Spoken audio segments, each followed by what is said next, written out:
Bien, con este vídeo lo que pretendo es explicaros un poco cómo funciona el tema que acabamos de empezar, funciones. El tema comienza con unas nociones previas, ¿no? Nos indica más o menos en qué plano es el que nos vamos a desarrollar. Os recuerdo que tenemos dos ejes. El eje de abscisas, que era el eje horizontal, que representaba lo que era la variable independiente, la x, y después tenemos el eje de ordenadas, que es para la variable y se trata del eje vertical. Entonces, nos indica que utilizamos el desplazamiento horizontal hacia la derecha para representar las x positivas. Derecha, x positiva. E izquierda, x negativa. Y después tenemos en la vertical, hacia arriba, las y positivas y hacia abajo, las y negativas. Todo esto es concepto de primero de la ESO. Bien, definimos una función que es una aplicación entre dos conjuntos numéricos, de manera que a cada conjunto, a cada elemento del conjunto de partida, que es lo que vamos a llamar nosotros dominio, le hace corresponder a lo sumo, esto es importante, a lo sumo un elemento del conjunto de llegada. Es decir, que cada elemento del eje X solo puede tener un correspondiente en el eje Y. No puede haber más de uno. De ahí que se haga la distinción que aparece aquí entre funciones y lo que no son funciones. Los tres primeros casos que nosotros presentamos, o que yo presento aquí, son los casos que vamos a trabajar en este tema, no, sino en el tema siguiente, que son las funciones lineales, que son las rectas, funciones cuadráticas, que son las parábolas, y por último, las funciones de proporcionalidad inversa, que a eso le vamos a llamar hipérbola. Después también aquí presentamos, en estos mismos apuntes, presentamos lo que sería representaciones que no son funciones. Y se presentan dos. Fijaos, en esta primera representación ya vemos que para identificar lo que no es una función, dice, para determinar si una gráfica es o no función, que es lo que viene aquí en la nota, se toma, toda línea vertical, se toma una línea vertical y solo puede contar a la gráfica en un punto, siempre que tracemos una vertical. Aquí no se cumple, aquí, si os dais cuenta, estamos cortando en dos puntos. Aquí tampoco. Si trazamos una recta, estamos cortando en dos puntos. Sin embargo, en los ejemplos anteriores, siempre que trazásemos una vertical, siempre que trazásemos una línea vertical, siempre cortaba a un único punto o a ninguno, que también entra dentro de lo posible. ¿Veis? Aquí, si trazamos, corta en un solo punto. Y aquí igual. Si trazamos una vertical, corta en un solo punto. Sin embargo, cuando no representan a funciones, pues puede cortar en dos o más puntos. Bien, el siguiente epígrafe son las distintas formas de representación. Nosotros vamos a trabajar con tres formas de representación. La representación que se dice algebraica, es decir, a través de una expresión que contenga letras y números relacionados mediante operaciones. Entonces, trabajaremos en el tema siguiente también con tres funciones. La función lineal, en la que la función que trabajamos es un polinomio de grado 1. Después tenemos la función cuadrática y su nombre proviene porque vendrá representado por un polinomio de grado 2. Y por último, también trabajaremos con la función de proporcionalidad inversa. Y se llama así porque la variable independiente, que es la x, se encuentra en el denominador y tiene unas características determinadas. La siguiente forma de representación que tenemos para las funciones es la representación a través de tabla de valores. Realmente, en la tabla de valores lo que estamos representando son puntos. Por eso he puesto yo aquí en el margen derecho qué puntos son los que representan cada uno de los valores que obtenemos. Entonces, para conseguir la tabla de valores necesitamos la expresión algebraica. Por eso la expresión algebraica es la que más información nos da. Si nosotros tenemos la función lineal, que os recuerdo que hemos dicho que era una recta, si yo doy valores a la x, que sería el término independiente, obtengo valores para la y. Por ejemplo, si yo a la x, a la función f de x igual a 2x más 3, le doy a la x el valor menos 1, sustituyo ahí por la x y sería 2 por menos 1 más 3. 2 por menos 1 sería menos 2, más 3 que sería 1. Luego el punto que nosotros obtenemos sería el menos 1, 1. Si sustituyo el 0, obtenemos el 3, realizando los mismos cálculos. Y si sustituyo el 1, realizando esos mismos cálculos, obtenemos el 5. Por eso dice que la tabla de valores nos da menos 1, 1, 0, 3, 1, 5, que son los puntos. En la función cuadrática y en la función de proporcionalidad inversa se hace exactamente lo mismo.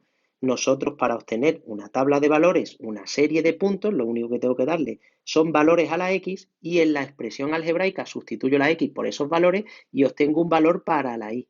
Y esos valores de la y y de la x forman las coordenadas de los puntos que después representaré en el tercer tipo de función que nosotros tenemos, que sería la representación gráfica. En la representación gráfica lo que hacemos es que una vez que tenemos nuestra tabla de valores con nuestros puntos determinados, los pasamos a lo que serían los ejes cartesianos. Os recuerdo, la primera coordenada, la coordenada x, representa el movimiento horizontal. Es decir, que si yo tengo que representar como coordenada x menos 1, me tengo que desplazar desde el origen de coordenadas, desde el punto 0, 0, que se encuentra justo en la intersección de ambos ejes, un lugar hacia la izquierda.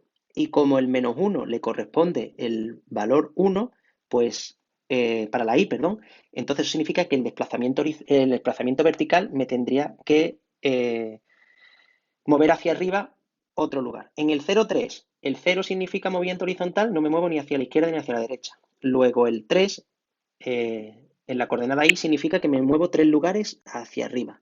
Y después el 1, 5, pues sería un lugar a la derecha y 5 lugares hacia arriba. Bien, la siguiente representación gráfica es la de la función cuadrática y tenemos que en la parábola lo único que he hecho ha sido simplemente los valores que he conseguido en la tabla de valores, que en este caso han sido 5 puntos, los he ido representando sobre los ejes cartesianos y he unido esos puntos dándole la forma adecuada, que sería la forma de la parábola. Y por último, la función de proporcionalidad inversa, que sería la hipérbola, que sería algo así, y hago lo mismo. Si aquí había obtenido pues 6 valores, 6 puntos, que son los que yo represento sobre los ejes cartesianos, y aquí la de proporcionalidad inversa ya la veremos en su momento, pero tiene una peculiaridad y es que no puede cortar a los ejes. Y no puede cortar a los ejes porque la x está en el denominador. Y la x, al estar en el denominador, no puede valer 0, porque la definición de división no me permite dividir entre 0, no tendría sentido repartir entre 0. Y como no tiene sentido, eso gráficamente se representa con algo que se llama, unas rectas especiales que se llaman asíntotas, que serán motivo de estudio el curso que viene. Bien, la siguiente parte del tema son las propiedades o los elementos que forman parte de una función. Vamos a verlo de manera escueta y por encima, porque realmente profundizar en esto bueno, es algo complicado y sobre todo se necesita de unos conocimientos algebraicos de los que todavía no disponéis. Entonces, empezamos con el dominio. El dominio se define como los valores de x, ¿sí?, para los que la función tiene sentido, es decir, el conjunto de valores que puede tomar la variable independiente. Para que vosotros hagáis una idea, el dominio describe la función horizontalmente, es decir, que nos indica dónde empieza y dónde termina. Fijaos, si esta es la función, que es los segmentos que están unidos o que unen a los puntos, nosotros empezaríamos entonces la función en el menos 4 y terminaría en el 4. Luego el dominio, como bien pone aquí, que se representa como D y lo que está entre paréntesis es el nombre de la función, que yo la he llamado G, significa que va desde el -4 hasta el 4. Bien, aquí hay que distinguir, y esto aparece en esta nota, que dice que los extremos se ponen con corchete, que es como el paréntesis pero en cuadrado, cuando se incluyen. Y si os dais cuenta, cuando hay un punto cerrado significa que se están incluyendo. Por eso el dominio empezaría a la izquierda en el -4 y llegaría a la derecha hasta el +4. El recorrido, que es una propiedad parecida a la hora de definirla, nos dice que son los valores de i que toma la función, es decir, los valores de i que alcanza la función. Si os dais cuenta, la función, eso es como presentar la función verticalmente. Nosotros primero con el dominio la hemos presentado horizontalmente, con el recorrido la presentamos verticalmente. ¿Dónde empieza? Por abajo y ¿dónde termina? Por arriba. En este caso, empieza en el -3 por abajo y termina en el 4 por arriba. Y también aparece aquí con corchetes, y aparece con corchetes porque tanto el -3 por abajo como el 4 por arriba se alcanza. Lo siguiente que tenemos son los puntos de corte con los ejes. Tenemos el eje X, eje de abscisa horizontal, el eje Y, eje de ordenadas vertical. Entonces, los puntos de corte serían esos puntos donde intersecta, es decir, donde la gráfica corta a esos ejes cartesianos. Vamos a señalar aquí cuáles son los tres puntos de corte con el eje X. Fijaos, tendríamos el primer punto de corte que se encuentra aquí, el segundo punto de corte que se encuentra aquí y el tercer punto de corte que se encuentra aquí. Yo lo he expresado de manera aproximada. El primer punto que he señalado no llega al -4, está más cerca del -4 que del -3 para la X, luego sería el -3,6,0. El segundo está más cerca del 1 que del 0, luego yo he puesto 1,7 aproximadamente, 0, y el último el 3,0. Aquí podemos deducir algo. Si os dais cuenta, siempre esos puntos de corte con el eje X, la coordenada Y vale 0. Y eso es porque la Y igual a 0 es la ecuación del eje X. La ecuación que significa que todos los puntos que pertenecen al eje X tienen como segunda coordenada el 0. Nos pasaría algo similar con el eje Y. Los puntos de corte con el eje Y, para que sea función solo puede cortar uno, porque os recuerdo, si volvemos al principio, para saber si una gráfica pertenecía a una función, cuando trazábamos una línea vertical solo podía cortar a la gráfica en un punto. Luego, si la recta que conforma el eje Y es una recta vertical, solo puede cortar a la gráfica en un punto, porque si cortase más de un punto no sería función. En este caso corta aproximadamente aquí, y ese punto yo lo he representado con el 0 menos un tercio. Y aquí está la otra característica. Y esa característica es que si antes para la ecuación del eje X la Y valía 0 porque todos los puntos que se encuentran en el eje X tienen coordenada Y igual a 0, para el eje Y es diferente. En el eje Y la coordenada que vale 0 es la X. Entonces la ecuación del eje Y es X igual a 0. La siguiente propiedad sería la continuidad. La continuidad, el estudio de la continuidad es bastante más complejo de lo que hasta ahora o de lo que podéis imaginar. Entonces, yo me conformo con que vosotros entendáis qué significa que una función es continua. Y una función es continua, lo más sencillo de definirlo es si se puede representar con un solo trazo. Esto realmente no es así, además es muy poco riguroso definirlo así, pero para el tipo de función que nosotros vamos a estudiar en este curso, sí que es cierto. Entonces, por ejemplo, la función con la que nosotros hemos estado trabajando anteriormente es continua, porque a pesar de que esté formada por segmentos, no se tiene que levantar el lápiz o el bolígrafo en ningún momento de la superficie donde la estamos dibujando para terminarla completa. Es decir, eso significa que se dibuja con un solo trazo. Aquí os presento dos funciones discontinuas. En la primera es una discontinuidad que lo veremos el año que viene, que se llama evitable, que realmente solo levanta el trazo en un punto, pero con que levante el trazo en un punto es más que suficiente. La siguiente función, la de discontinuidad, es de salto infinito, porque las ramas van una hacia el menos infinito y la otra va hacia el más infinito. La siguiente propiedad se llama monotonía, que realmente es estudiar dónde crece y dónde decrece la función. Es importante aquí señalar que el crecimiento y el decrecimiento se mira en el eje X. Nosotros lo que estamos haciendo es un barrido de izquierda a derecha y describimos la función cuando de izquierda a derecha va hacia arriba y cuando de izquierda a derecha va hacia abajo. Cuando de izquierda a derecha vaya hacia arriba significa que la función crece y cuando de izquierda a derecha vaya hacia abajo significa que la función decrece. Los intervalos que nosotros vamos a definir, el crecimiento y decrecimiento, están unidos por este símbolo que significa unión. Se utiliza en teoría de conjuntos. A esto se le llama unión. Y sirve para unir conjuntos, en este caso son intervalos. Si os dais cuenta también, todos los intervalos tienen paréntesis. Ahora no se incluye. ¿Y por qué no se incluye? Por algo muy sencillo. Porque una función en el extremo inferior o en el extremo superior donde deja de crecer y empieza a decrecer, en ese punto donde deja de crecer y empieza a decrecer, que sería un máximo o un mínimo, en ese punto realmente la función no está ni creciendo ni decreciendo. Ahí se encuentra en la parte más alta, como en una cima de una montaña, o en la parte más baja, como en la parte más baja de un valle. Luego ahí ni sube ni baja, por tanto, nosotros siempre, o nosotros nunca, lo incluimos en esos intervalos.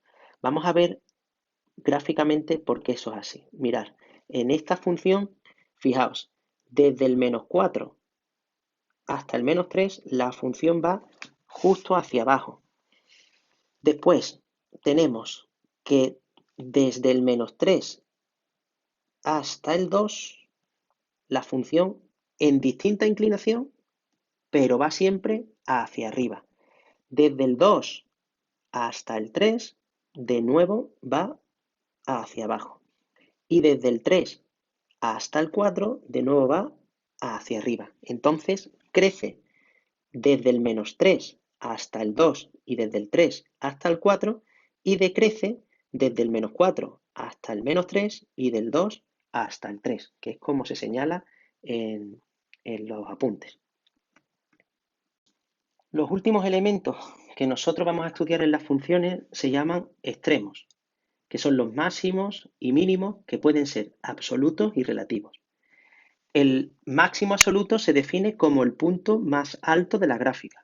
Se señala, como dice aquí, o se expresa, como dice aquí, con la coordenada X o con las dos coordenadas. En este caso, el punto más alto se encuentra en el 2, 4. Luego se expresaría como el máximo absoluto sería el 2, 4, o bien X igual a 2. Mínimo absoluto, igual. El mínimo absoluto sería igual, pero con la definición contraria. Es decir, el punto más bajo de la gráfica, que en este caso se encuentra en X igual a -3 o en el -3, -3. Máximo y mínimo absoluto son puntos únicos. Por eso utilizamos el.